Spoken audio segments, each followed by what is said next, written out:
Graça e paz, meus irmãos. Olha só esse tema. A palavra de Deus, o manual que sustenta a vida.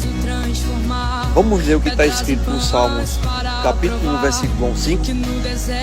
Diz assim: bem-aventurado o homem que não anda segundo o conselho dos ímpios, dos maus, nem se detém no caminho dos pecadores, nem se assenta na roda dos escarnecedores. Antes tem o seu prazer na lei do Senhor, na sua palavra. E na sua lei medita de dia e de noite mesmo. E será como uma árvore plantada junto a ribeiras das águas, a qual dá o seu fruto no seu tempo. As suas folhas não cairão, e tudo quando fizer prosperará. Não só assim os ímpios, mas são como a moinha que o vento espalha. Por isso os ímpios não substituirão no juízo, nem os pecadores na congregação dos justos. Agora olha o que está escrito em 2 Timóteo capítulo 3, versículo 16, dando ênfase no que a palavra é para você e para mim hoje. Toda a escritura é inspirada por Deus, útil para ensinar, para repreender, para corrigir, para instruir em justiça, para que o homem de Deus seja perfeito e perfeitamente habilitado para toda boa obra. Você viu a comparação dos dois textos, o que esses textos querem nos ensinar sobre a palavra de Deus? Veja essa parábola, meu irmão. Imagine que você compra um equipamento caro, uma máquina perfeita e poderosa. Você comprou isso, mas você decide não ler o manual. Você liga de qualquer jeito, usa da sua forma, né? E depois de um tempo a máquina quebra. E sabe que qual foi o problema? Você sabe, não foi o fabricante, foi você quem ignorou o manual do equipamento. Interessante essa parábola. A Bíblia é o manual de Deus para a vida humana, como esse mesmo dois textos nos ensina. Ela ensina como viver para não quebrar, meu. Deus não criou o homem para viver perdido, que nem um barco sem vela. Por isso ele deixou a sua palavra. Meu irmão, e essa palavra não é opinião, é instrução de Deus. Está conseguindo entender o que eu estou dizendo? 2 Timóteo 3, 16 e 17, a Bíblia mostra 4 funções do manual de Deus. Primeira, ensinar, mostra o caminho certo.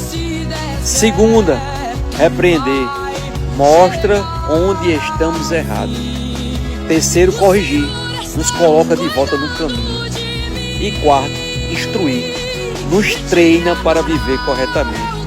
Ou seja, meu irmão, Deus não quer só salvar você, Ele quer formar você. Davi e o Salmo. Primeiro, o segredo de uma vida firme. Davi escreve o Salmo mostrando 2 caminhos: o caminho do justo, não é verdade? E o caminho do ímpio. E o que diferencia um do outro?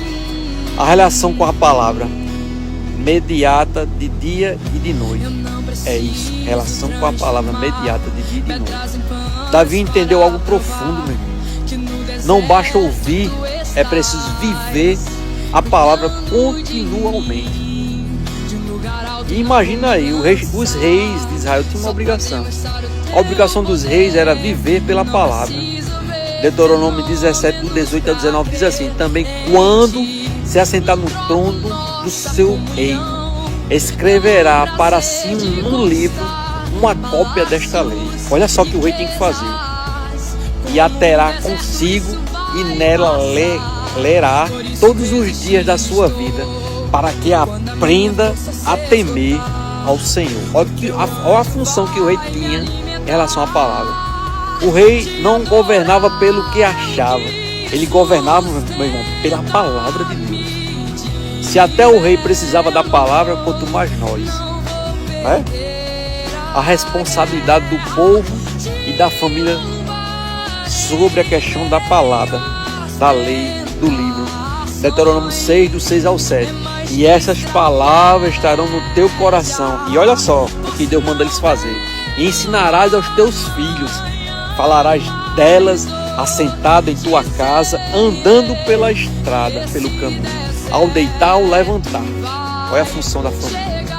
A palavra não era opcional aqui, era vida diária. No caminho, em casa, ao dormir, ao acordar. Deus queria a palavra dentro do coração do seu povo, porque a palavra foi preservada até hoje, porque ela não é humana, ela é eterna. Isaías 40, versículo 8.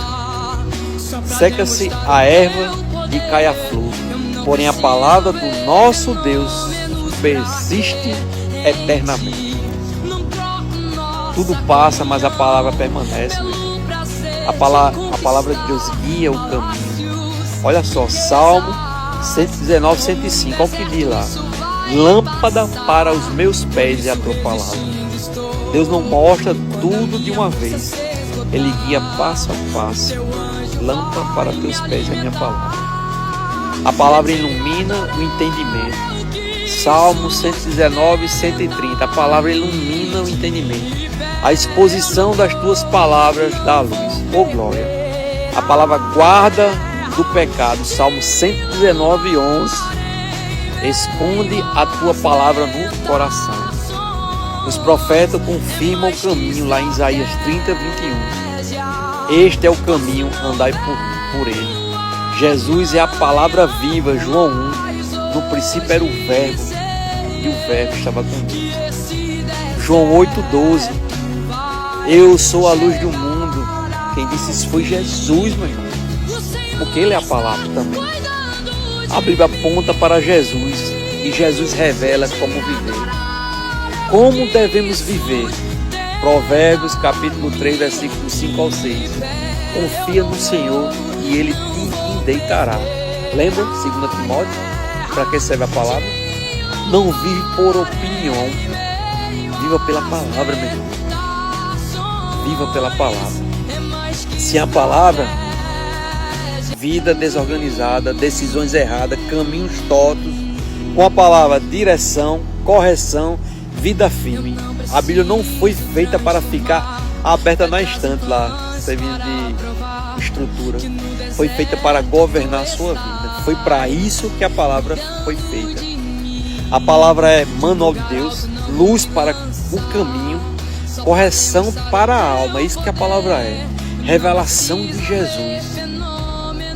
Olha só, meu irmão, o rei precisava ler a palavra. O povo precisava dela. Os pais tinham que ensinar. E você também precisa dela. Você que está me escutando hoje, você precisa ler, meditar e praticar a palavra em sua vida. Para que esses dois textos citados lá em Salmo 1 e 2 Timóteo seja uma forma de aplicação na sua vida. Talvez você esteja vivendo sem um manual hoje, todo quebrado, sem direção. Volte para a palavra, meu irmão. Leia, medite e obedeça.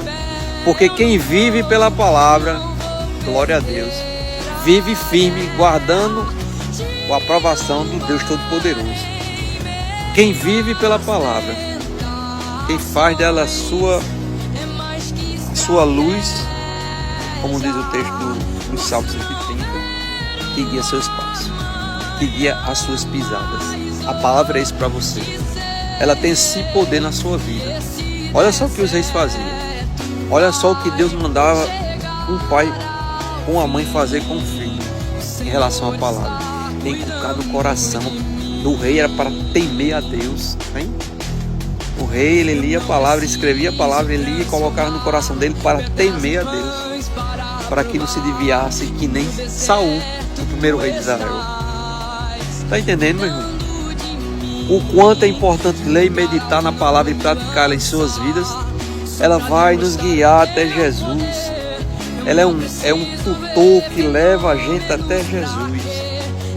E em Jesus temos o quê? Para você que já viu meus vídeos, acho que você já entendeu. Em Jesus temos vida, uma vida eterna. e a palavra nos leva até Ele. Que essa palavra de hoje esteja no seu coração e você entenda. A palavra, ela é um tutor, um guia, ela é um manual, né? Ela é um instrumento usado por Deus para nos aproximar a Ele, porque nela sabemos qual é a vontade de Deus e queremos fazer a vontade de Deus, porque Jesus disse que éramos para fazer a vontade de Deus. E lendo a palavra sabemos o que devemos fazer. Você lembra do texto que diz: conhecereis a verdade e a verdade vos libertará?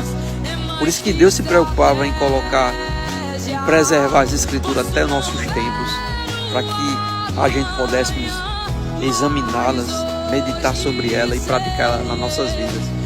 A palavra de Deus é Deus falando conosco, meu irmão. A palavra de Deus é Deus falando com você todos os dias. Leia a palavra de Deus todos os dias, assim como Davi nos ensinou lá no Salmo. Tenha a palavra de Deus com você, assim como Paulo nos ensinou em 2 Timóteo, como manual para a sua vida. Você fazendo isso, você só tem o que ganhar, meu irmão. Você ficará num nível espiritual elevado de tal maneira que você vai conseguir ver Jesus, assim como Estevão viu sentado à direita de Deus antes de morrer. Não existe uma fé tão forte que nem essa de Estevão. Que essa palavra fique no seu coração e que você aprenda. Não somos nada sem a palavra de Deus. É em nome de Jesus.